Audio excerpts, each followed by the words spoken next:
Greetings and welcome.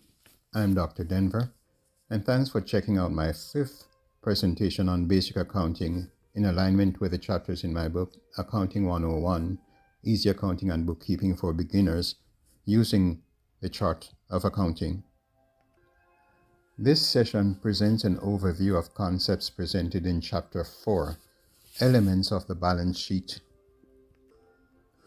It centers on a typical balance sheet format reported and published in a firm's annual financial statements, showing the titles and amounts of the major general ledger account categories or elements shown in a stacked format used to perform horizontal and vertical analyses across different accounting periods.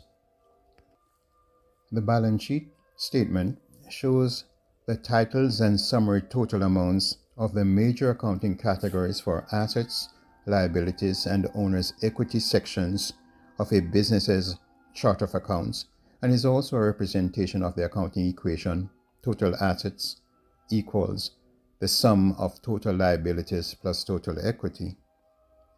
The titles of the categories and related total amounts shown are the top levels of the categories' hierarchies. A firm's chart of accounts is usually created to accommodate 2 or more subcategories for each main account title shown on the balance sheet. Categories in the balance sheet are shown in the order of most liquid, that is, the ease of conversion to cash, to the least liquid. Assets are subdivided into current assets, long-term or fixed assets, and intangibles. Asset accounts in the general ledger normally have debit balances and are reported on the balance sheet from most liquid to least liquid, with the most liquid asset being cash. Liquidity refers to how quickly the asset can be converted to cash. Current assets are expected to be used up within the normal operating cycle of the organization, or 1 year, whichever is longer. Examples of types of current assets used by firms are cash and cash equivalents, accounts receivable, allowance for bad debts, and merchandise inventory. Long-term assets or fixed assets are expected to be useful to the firm for more than a year and expensed over a period calculated to match revenues directly or indirectly generated by such assets.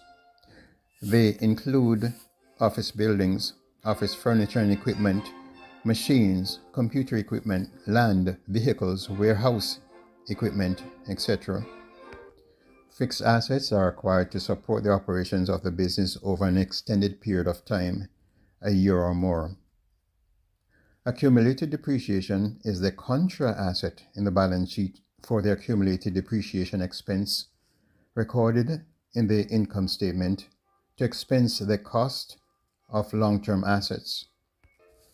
Intangible assets are long-term, non-physical assets such as goodwill, copyright, patents, trademarks, and licenses.